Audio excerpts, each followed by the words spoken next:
देखिए, मैं आज बंगाल आया हूं। जब मैं बंगाल कल रात को पहुंचा, एक दुखद घटना के बारे में थोड़ा बहुत मैं रथ यात्रा में व्यस्त रहने के कारण उसको ट्रैक नहीं कर पाए थे, लेकिन कल थोड़ा मैं इसके बारे में जानकारी हुई और मैं जब उसके बारे में आज अखबार में डिटेल पढ़ा, सच में मैं बहुत मर्माहत हूं, बहुत चकित हूं, बहुत चिंतित हूं। कैसे एक सत्ताधारी दल इतने दिन सत्ता में रहने के बाद इतने व्यभिचारी हो जाता है। हम इसको भूलना नहीं चाहिए। जादवपुर यूनिवर्सिटी में रैगिंग की घटना कहां तक पहुंची थी। 2024 9 अगस्त, जो 9 अगस्त भारत में क्रांति के लिए जाना जाता था, एक बच्ची का, एक सामान्य घर की बेटी जो सपना देखी थी अच्छी डॉक्टर होगी, उसकी हालत क्या हुई 2024 9 अगस्त में इस देश ने देखा है। आरजी कर घटना के नाम पे देश आंदोलित हुआ था। आज फिर कस्बा में साउथ कोलकाता के अंदर लॉ कॉलेज की जो घटना हुई है, तीनों घटना में एक ही प्रकार की टेंडेंसी ध्यान में आती है।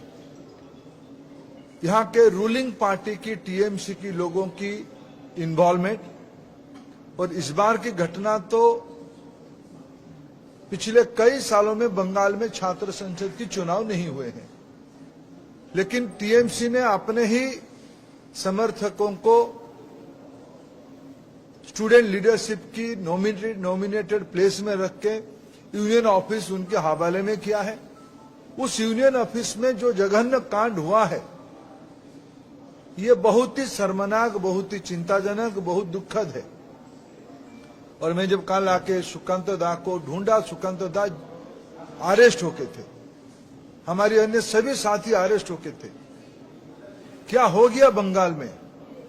कब ये बंगाल की कुंभकर्ण निद्रा में सोई हुई सरकार की तंद्रा खुलेगी? प्रजातंत्र में इस प्रकार की घिनौना काम हम कब तक टॉलरेट करेंगे? मैं सुकांत जी के साथ हूं, मैं शुभेंदु दा के साथ हूं। भारतीय जनता पार्टी इस आंदोलन को बंगाल की जनता के हित में लड़ रही है। हमें आने वाले दिनों में इस को एक निर्णायक स्तर तक ले जाना पड़ेगा। बंगाल की जनता, बंगाल एक समय मां सरस्वती का केंद्र होता था। पढ़ाई लिखाई, साइंस, टेक्नोलॉजी, एंटरप्रेन्योरशिप, इकोनॉमी में बंगाल हमारी देश की कैपिटल होता था, नंबर 1 राज्य होता था। तृणमूल के शासन में बंगाल और खराब हो गई है। मैं उसको निंदा करता हूं और इसको एक निर्णायक स्तर तक ले जाने के लिए इस लड़ाई को यहाँ के हमारे नेतृत्व के साथ खड़ा रहता हूँ। पश्चिम बंगाल में आप इमरजेंसी का 50 वर्ष सारा देश में बोला जाता है।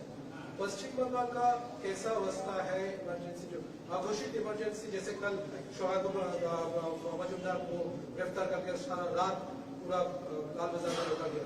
देखिए, पिछले 50 साल पहले देश में संविधान को खत्म करने के लिए, तार-तार करने के लिए, अवहेलना करने के कारण इमरजेंसी लागू हुई थी। कांग्रेसी संस्कृति इमरजेंसी के साथ है। इमरजेंसी की जो मानसिकता है, लोगों के अधिकार को डरा धमका के, दबा के मनमानी करना, ये इमरजेंसिया माइंडसेट है। इसको याद रखने के लिए हम लोगों ने 26 जून को 50 साल मनाए। लेकिन दुख के साथ मैं कहूं, उसी कांग्रेस संस्कृति को आगे ले जाने वाले तृणमूल कांग्रेस उसी मानसिकता से अभी भी उभरी नहीं है। क्या कोई सोच सकता है बंगाल महिला प्रगति की एक प्रयोगशाला रही? आज से नहीं, सैकड़ों साल पहले वुमेन प्रोग्रेशन की ये एक एग्जाम्पल रहा देश में। पढ़ाई में, लिखाई में, सिविलाइजेशनल लीडरशिप में बंगाल की वुमेन लीडरशिप रहा है। उस बंगाल में वो आरजी कर हो या कस्बा की लॉ कॉलेज की दुर्घटना हो, ये प्रतीत करता है महिलाओं के प्रति अभी की रूलिंग पार्टी की, जब यहाँ की रूलिंग पार्टी की हेड एक महिला है, उनकी मानसिकता क्या, उनके नेताओं के बयान किस प्रकार के आ रहे हैं, यही बहुत गणतंत्र में, प्रजातंत्र में खतरनाक मानसिकता है। सर, ऐसा पोस्ट, ऐसे घटना सामने आ रही है। इस घटना के रिवील होने के बाद उस कॉलेज की एक स्टूडेंट्स लोग अभी मुंह खोल रहे हैं और बोल रहे हैं कि इस मनोजित के अगेंस्ट में पहले से कंप्लेंट दर्ज किया गया था कॉलेज अथॉरिटी को। 22 साल से, 2022 साल से वो कॉलेज में था। रेप केस है, मोलेस्टेशन का केस है, लेकिन कभी कुछ नहीं हुआ और नॉन अवेलेबल सेक्शन होने के बावजूद कुछ नहीं हुआ। मनोजित इतना पावरफुल है। देखिए, जब रक्षक भक्षक हो जाएगा, जब सेवियर राज्य में जिनके हाथ में दायित्व है, अगर वही लोग क्रिमिनलों को अपने पार्टी के कार्यकर्ता बना लेंगे, क्रिमिनल को लीडरशिप दे देंगे, तब इस प्रकार की तानाशाह अत्याचार बढ़ती है।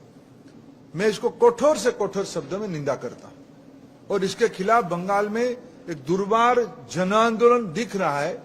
ये एक वानव घटना नहीं है। कंटिन्यूअसली इनके हाथ में व्यवस्था बची नहीं है। आरजी कर में पुलिस की रूप में उनकी पार्टी के लोग थे, अभी तो उनकी पार्टी की एक्टिविस्ट आ गए।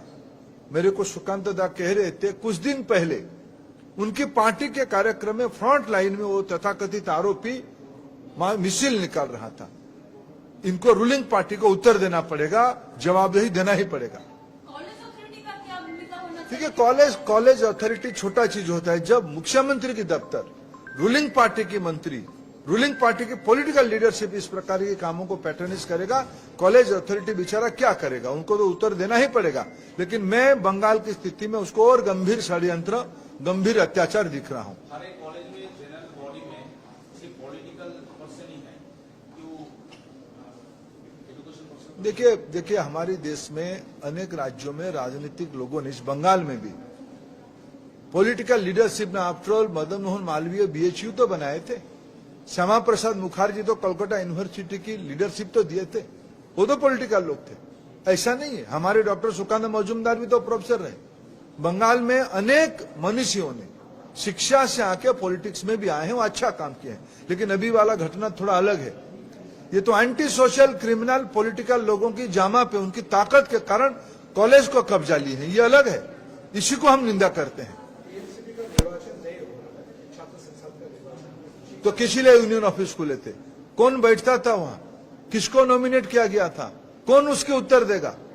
मैं आपके माध्यम से बंगाल की लीडरशिप को, मुख्यमंत्री जी को ये सारे प्रश्न पूछता हूं। एक हाथ में आप स्टूडेंट्स यूनियन इलेक्शन करोगे नहीं। आप खुद स्टूडेंट मूवमेंट से आए हो, आपको हो क्या गया हो दीदी? आप स्टूडेंट लीडर रहे, यूथ लीडर रहे, भले ही आपसे हमारी कोई वैचारिक असहमति रही, लेकिन आप स्टूडेंट यूथ मूवमेंट से आए हो। आप कैसे आज के बच्चों को आप इस प्रकार की हालत में रख रहे हो? उनको रेप, मर्डर, इस प्रकार की घिनौना हीनियस क्राइम कैसे सोचा जा सकता है? आप उसको पैटर्नेज देते हो। कोई परिवर्तन आपके नहीं होने, आपको मन को कष्ट नहीं देता है? बंगाल के लोग उसको क्षमा नहीं करेंगे। सांसद विधायक कह रहे हैं कि लड़की क्यों गई, अगर वहां पर नहीं जाती तो ये सब नहीं घटता। कुछ लोगों के साथ जा सकती थी, किसी को बोल सकती थी। मदन मित्रों ने कहा है कि टीएमसीपी लीडर्स को बोल सकती थी, अकेली क्यों गई? मैं तो उसको निंदा कर ही रहा हूं शायद, लेकिन आप गलत जगह पे पूछ रहे हो। ये सारे प्रश्न जाके आज नवान्न जाके आदरणीय श्रीमती सुश्री ममता बनर्जी को पूछिए। महिला मुख्यमंत्री है, किस प्रकार के लोगों को साथ लेके चल रहे हैं? कैसे इस प्रकार के बयान कोई सिविल सोसाइटी में, सिविलाइज सोसाइटी में ऐसे कोई कह सकते? तो क्या बंगाल में महिला नहीं घूमेंगे? लड़कियां का स्वतंत्रता नहीं रहेगी? इंडिविजुअल फ्रीडम नहीं रहेगी? चॉइस नहीं रहेगी? क्या मानसिकता हो गया है? आरसीकर की घटना के बाद ममता बनर्जी ने प्रेस कॉन्फ्रेंस करके ये दावा किया था कि हर जगह पे जहाँ पे औरत लड़की लोग घूमेगी, फिरेगी, पढ़ाई करेंगी या फिर काम करेगी, सीसीटीवी मॉनिटरिंग रहेगा, गार्ड रूम रहेगा। और कस्बा के इस घटना के बाद ये देखा गया कि सीसीटीवी तो था ही नहीं, ऊपर जो गार्ड रूम है वो बाहर से लॉक करके ये कांड हुआ। देखिए, अभी तो जो मैं अखबार में आज पढ़ा, उस पीड़िता का वीडियो भी उन्होंने बनाया, उनकी पार्टी लोगों ने बनाया।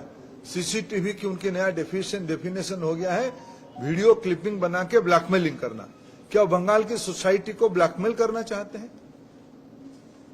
तो झूठ बोलना उनकी आदत हो चुकी है, सत्ता की मोह उनको आ चुकी है। भ्रष्टाचारी तो थे ही, शिक्षा में उनसे जैसा भ्रष्टाचार देश में कोई नहीं किया। कोर्ट कचहरी तक मामला उसमें हो गया। बंगाल की नौजवानों की आकांक्षा को उन्होंने बहुत ही कुठाराघात किया, लेकिन इस बार तो हद पार हो गई। विशेष करके लड़कियों के ऊपर अत्याचार बंगाल में बढ़ रही है। Thank you. एक आखिरी सवाल, लगभग सभी जो कॉलेज है वहाँ पर ऐसा ही चिंताजनक विषय है, स्टूडेंट सेफ्टी और सिक्योरिटी।